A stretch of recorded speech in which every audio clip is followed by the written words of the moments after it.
అందరికీ మరణాతండి. బాగున్నారండి? మహాపరిశుద్ధుడు ప్రభు కృప శాశ్వత కాలం మనకు తోడేండు గాక. ఆమేన్.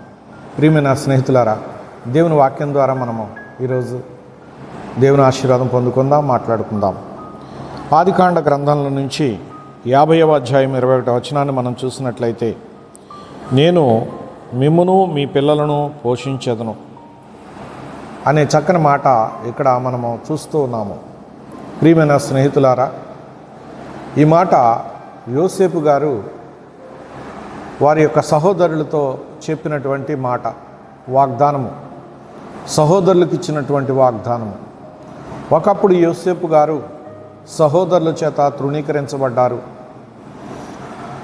అతడు ఒక జంతువు అమ్మబడినట్లుగా అతడు బానిసగా ఐగుప్తీయులకు అమ్మబడ్డాడు. ఇష్మాయేలీలకు వారు అమ్మేస్తే ఇష్మాయేలీలు అనబడిన వారు ఐగుప్తు దేశాన్ని తీసుకొచ్చి అమ్మేశారు. ఐగుప్తులో ఆయన మరి పోతీఫరు చేత అతడు దాసుడుగా కొనబడ్డాడు. ప్రియులారా, ఆ ఇంట దాసుడుగా పనిచేస్తూ దేవుని ఆశీర్వాదంతో మరలా అతడు వర్ధిల్లారు. అయితే మరలా అక్కడ ఆయనకి శోధన వచ్చింది. ఆ శోధన బట్టి చెరసాలకు వెళ్ళాడు. అతడు చెరసాల్లో మరి శిక్షను అనుభవించాడు. ప్రియులారా, ఎన్నడూ దేవుణ్ణి ఏమీ అనలేదు. ఇదంతా దైవ చిత్తమే అని కన్నీళ్లు కారుస్తూ ప్రార్థించిన మహాభక్తిపరుడు, దేవుని కొరకు నిరంతరము ఆశతో ఎదురు చూసినవాడు, వాగ్దానాలు తట్టు చూసిన వాడే. ప్రియులారా, సమయం రాగా ఇతడు ఐగుప్తును పరిపాలించేటటువంటి గొప్ప ఉన్నత స్థితికి వచ్చారు. అంటే ఒక గవర్నర్ పోస్టు ఈయనకి వచ్చింది. ప్రియులారా, దాసుడుగా వెళ్ళినటువంటి ఇతడు గవర్నర్గా హెచ్చించబడ్డాడు. ఎంత గొప్ప భాగ్యము చూడండి. అంటే అక్కడ ప్రభుత్వాన్ని పరిపాలించిన రాజుగారి తర్వాత రాజు నామకార్థంగా ఉంటాడు, కానీ పరిపాలించేదంతా యోసేపు గారే. అలా పరిపాలిస్తున్నటువంటి దినాల్లో ప్రపంచానికి వచ్చిన కరువును బట్టి అతడు ముందే పసిగట్టి వివరాలు చెప్పి జాగ్రత్త పరిచాడు. ఆ దేశాన్ని అంతటిని కూడా ఆహారాన్ని మరి భద్రపరిచాడు, ప్రజలను హెచ్చరించాడు. ఎన్నో రకాలుగా భద్రతా మరి సిబ్బందులను పెంచి జాగ్రత్తలు తీసుకున్నాడు. ప్రియులారా, ఆ సమయంలో కరువును బట్టి యోసేపును బానిసగా అమ్మివేసినటువంటి అన్నలైన వారు ఆహారం నిమిత్తమై అతని దగ్గరికే వెళ్లాల్సి వచ్చింది. అయితే అతనికి నమస్కరించారు, అతని ఎదుట సాగిలపడ్డారు. అతడు వీరికి ప్రభువై ఉన్నాడు.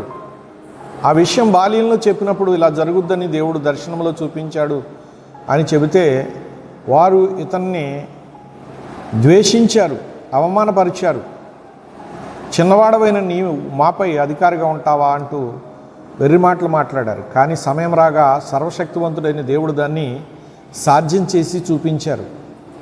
అయితే నీతిమంతుడైనటువంటి యోసేపు గారు దేన్ని మనసులో పెట్టుకోలేదు. అన్నలు చేసినటువంటి ఈ అవమానాలను మనసులో పెట్టుకోక, దేవుడే నన్ను మీ కంటే ముందుగా ఈ కడవరి సమయం కోసమే ఇక్కడికి పంపించాడు, కనుక మీరు భయపడకండి, నేను మీకు హాని చేయనని చెప్పి మిమ్మల్ని పోషిస్తాను నేను అని చెప్పి వాగ్దానం చేశాడు.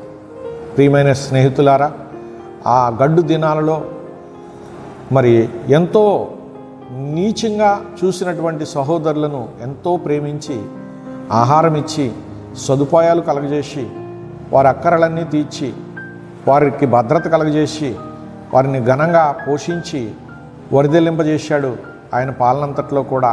ప్రియులారా, అట్టి ప్రేమ క్రీస్తు ప్రేమ గనుక ఈ క్రీస్తు ప్రభు చూపించిన ప్రేమ యోసేపు గారు చూపించారు గనుక యోసేపు క్రీస్తు ప్రభుకు ముంగుర్తుగా ఉన్నారు. ప్రియులారా, అట్టి ప్రభునందు విశ్వాసం ఉంచిన మనము ధన్యులమేనని, అట్టి ప్రభు కృపకు మనము పాత్రులమై ప్రభుతో నిరంతర సహవాసానికి సిద్ధపడాలని ప్రభు పేరట మీకు తెలియజేస్తూ, ఈ దీవెనలు శాశ్వత కాలము మీకును మీ బిడ్డలకును ప్రభువారు ప్రసాదించునుగాక. ఆమేన్. చిన్న ప్రార్థన చేసుకుందామండి. అత్యున్నత సింహాసనాసీనుడు అయిన ప్రభువా, రేపేమి సంభవించినో మాకు తెలియదు, కానీ నీవు కొందరు భక్తులకు దర్శనమిచ్చి ఎన్నో సంగతులు లేఖనాల్లో వ్రాయించావు. భవిష్యత్ కాలం అంతటిని ప్రకటన గ్రంథంలో విడిచివేశావు, దానియేలు గ్రంథంలో విడిచివేశావు. దేవానికి స్తోత్రాలు. ఇదిగో ప్రభు నా తండ్రి, ఈ సత్యాలను భక్తులు గ్రహించి మా ప్రభు అందును బట్టి నిన్ను స్తుతించి నీ సహాయం కోరుకుని సర్వమానవులు కూడా ప్రభువా నీ చిత్తానుసారులే వర్ధలు కృపను దయచేయమని జీవాధిపతికి యేసునామము ప్రార్థన చేస్తూ ప్రతి దీన కుటుంబాన్ని నీ చేతులకు అప్పగిస్తున్నాను పరమ తండ్రి. ఆమెన్. పరమ తండ్రి కృప మనందరి తోడి నడిపించును గాక. ఆమెన్. అందరికీ మరణాతండి.